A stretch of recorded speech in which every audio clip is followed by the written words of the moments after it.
Estamos de volta, segundo bloco do Antenados na Geral, ao vivo para todo o Brasil, tema livre. Estamos falando sobre uma pergunta interessante de um rapaz que participa de um instituto de pesquisa. Ele falou, André, numa pesquisa que foi encomendada para a gente, e ele compartilhou um dado, onde ele falou que deixa eu pegar aqui para não falar besteira, porque quando é pesquisa são dados, ele falou que 38% de jovens entre 25 e 35 anos em um dos estados do Brasil, tá, gente? Não é no Brasil inteiro, não, em um dos estados do Brasil, que estão estudando teologia, aspiram o Ministério Pastoral, apenas 38% leram a Bíblia completamente, porém, de todos também pesquisados, 75% leem mais de 6 livros por ano com temáticas bíblicas, ou sobre a Bíblia, né? E a gente falou aqui os prós e contras. Existe pró para isso também, porque é interessante, pelo menos está lendo 6 livros, subsídios sobre isso, só que tem um perigo muito grande também, né, pastor? O perigo todo é o perigo de cair no mesmo costume que entrou a Igreja Católica Apostólica Romana quando eles começaram a aplicar a sua teologia. Até porque nossa teologia evangélica, ela é baseada... ela tem os rescaldos da teologia católica do padre João Ferreira de Almeida. Tanto que a nossa Bíblia, o ex-padre, foi escrita por ele, a revista corrigida, e veio as traduções, etc. Porém, a Igreja Católica ela entrou vamos dizer, numa decadência, e começou por causa de quê? Botaram os livros como prioridade e colocaram a Bíblia como secundário. Já na Idade Média, as pessoas eram proibidas de ler a Bíblia. Isso daí é uma artimanha do diabo. O diabo sempre quis distanciar as pessoas do conhecimento da Bíblia, porque a Bíblia é um livro espiritual. A Bíblia só entende quem é espiritual. A Bíblia diz que as coisas de Deus são conhecidas e discernidas espiritualmente. E as pessoas, quando elas não têm o discernimento espiritual, ela lê qualquer livro e lê mas quando pega na Bíblia, dá canseira, dá sono, a pessoa não dá lombeira. Porque não consegue ler. O resultado dessa pesquisa, que ela está lendo tanto livro, não lê a Porque Bíblia. é espiritual. Existe uma artimanha de Satanás por trás disso, que não quer que o crente leia a Bíblia. Estava agora, antes nos bastidores aqui, o comentário aqui da direção, falando que ganhou 3 Bíblias. E antes ele zombava, dizendo assim, olha as Bíblias. Quando se converteu agora, carregando a Bíblia debaixo do braço. Por quê? Porque Jesus entrou. Jesus, quando chega... as pessoas elas passam a amar a Bíblia, gostam da Bíblia, leem a Bíblia, desfrutam da Bíblia, comem, têm fome de Bíblia. Então eu acho que isso é uma artimanha do diabo. E existe a falta de hábito das pessoas lerem mesmo, né? Veja que o brasileiro ele tem uma estatística de leitura baixa. Quer ver a pessoa dormir rapidinho? É só ler um livro de matemática. Né? Para alguns, tu ficava acordado, né? Você acorda, mas energia atômica, quântica. Então, quer dizer, mas o que o pastor Elcio estava falando sobre a falta de interesse pela palavra de Deus, cristão que tem que ter interesse pela leitura da Bíblia, né? Tem que desenvolver isso, tem que superar essa dificuldade que o brasileiro tem, a falta de hábito de ler, superar essa dificuldade de ler a Bíblia. E eu imagino, quer dizer, que os brasileiros, dentre os brasileiros, se pegar os evangélicos se perguntar qual o livro que eles mais leem, na média, nós dirá a Bíblia. Tem gente que aprende a ler para ler a Bíblia. Tem gente que só lê a Bíblia. Quer dizer, eu vou até citar um exemplo. Eu morei num apartamento que tinha um porteiro, que ele era um paraibano muito simples, e ele falava muito bem, mas ele era um homem simples. Então, ele tinha uma vida bastante modesta, mas ele tinha umas visões estratégicas do país, uns comentários que ele fazia sobre as notícias, muito interessante. E eu pensava assim, poxa, mas que homem inteligente, realmente é legal, é bom a gente ver isso, né? E eu ficava conversando com ele, ouvindo. Um dia eu descobri, o camarada leu a Bíblia mais de 30 vezes, pô. Aí, claro, fica desse jeito mesmo. O cara fica com uma visão mais aperfeiçoada de diversos assuntos. É importante que as pessoas tenham essa visão, porque a leitura da Bíblia, ela traz conhecimento relevante. Eu vou citar aqui, aproveitar até, desculpa, né? Claro, Está lançando Sociedade com Deus, que é o mais 25 leis bíblicas, né?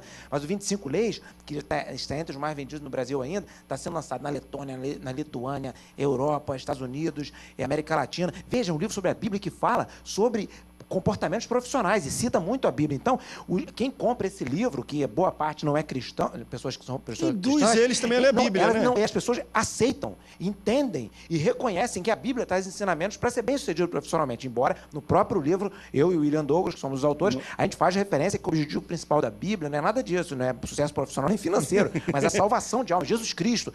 Mas a Bíblia traz conhecimentos profundos de história, conhecimentos que vão facilitar a gente entender as leis, a lógica da lei, uma série de instruções comportamentais para que as pessoas sejam bem-sucedidas. Agora, o foco maior, o norte da Bíblia é o plano de salvação, que é através de Jesus Cristo que nós vamos ser salvos. Agora, quem lê a Bíblia leva todo esse aparato de ensinamentos que servem para a família, para a sociedade, para tudo mais, e, sobretudo, ensina o caminho para a vida eterna, que é Jesus Cristo. Aí foi forte. A gente falou sobre tudo isso aqui. Eu acho também interessante, corroboro aquilo.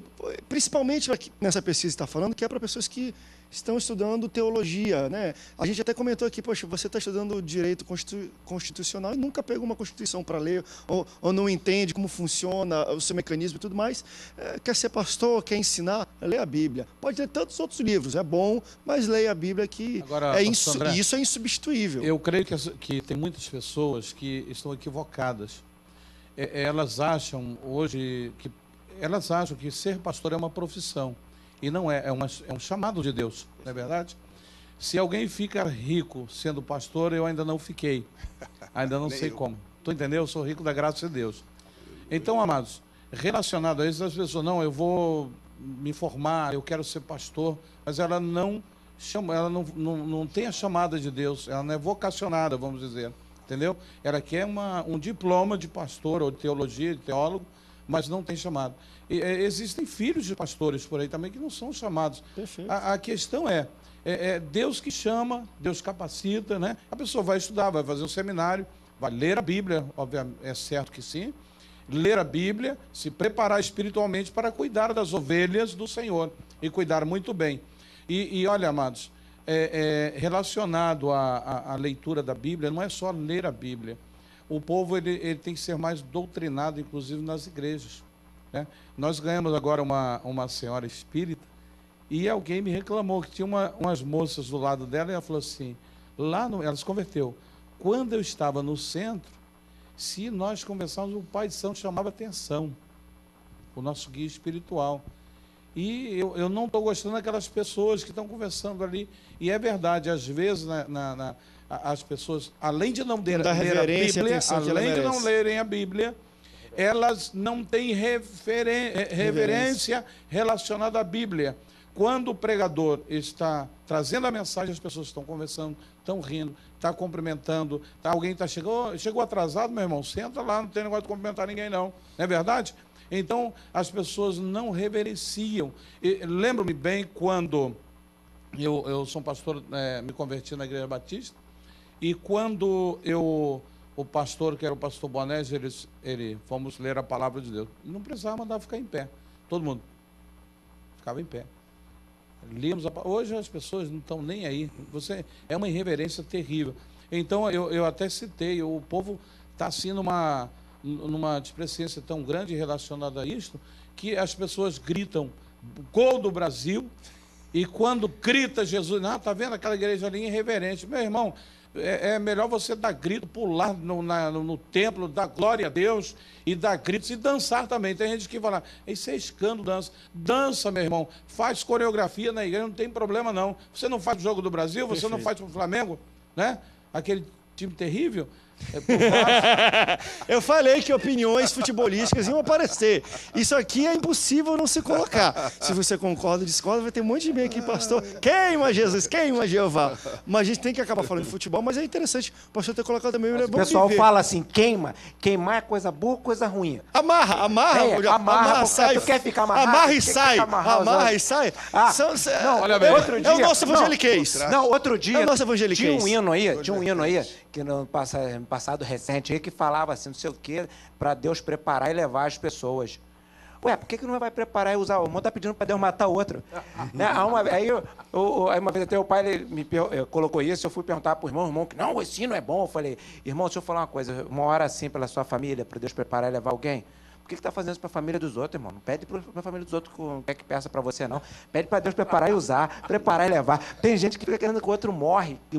Não faz isso, não. Irmão, isso não é de Deus, não. Não vou nem dizer que isso é do diabo, porque é perda de tempo eu falar isso. Isso é criatividade de quem não tem o que fazer. É verdade. Essa oração geralmente é de vício. Eu levo o teu filho, que vício quer ficar... Agora, deixa eu levantar. Já que a gente falou de questão de ler a Bíblia para poder ter entendimento, e o pastor Rubens levantou essa questão de de uma música que talvez não seja coerente. Sem noção, música sem noção. E aí, claro, não sei se os pastores querem debater, mas eu me preocupo às vezes quando alguns cantores querem virar teólogos e fazem músicas e tem algumas músicas que eu falo assim, rapaz, será que leram a Bíblia para escrever um tipo de música desse, que quer descrever uma coisa ou outra? Eu fico um pouco preocupado com novas composições aí. Tem algumas composições que eu falo, meu irmão, tá precisando ler a Bíblia. A coisa tá feia. Tá feia, feia, feia.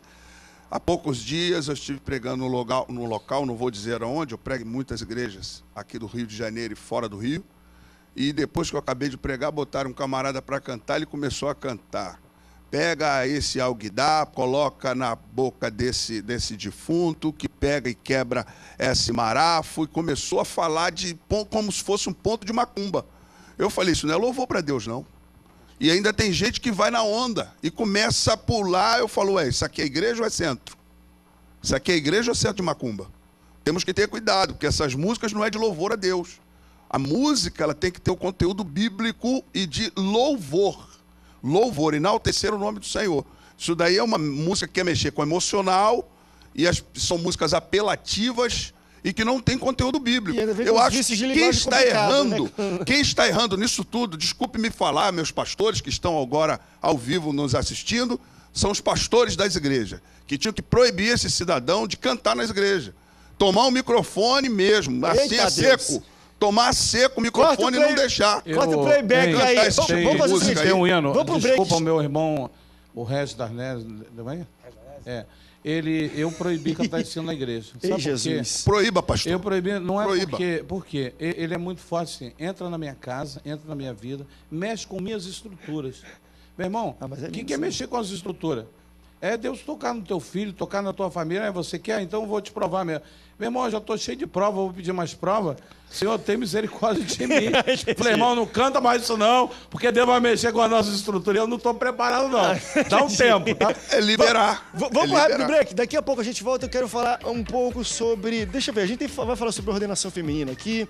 Vamos falar sobre uma onda que nós estamos vendo todo mundo falando também nas mídias, na exposição demasiada de pessoas em redes sociais. A menina vai e faz um selfie, mas às vezes faz boquinha, faz não sei o quê. Às vezes existem poses e partes e fotos que não são decentes para um crente colocar, principalmente numa rede social. Nós devemos também ter bom testemunho, principalmente em rede social, que o mundo inteiro vê. Então vamos para o rápido intervalo, daqui a pouco a gente volta, não sai daí. O Antenados volta já já.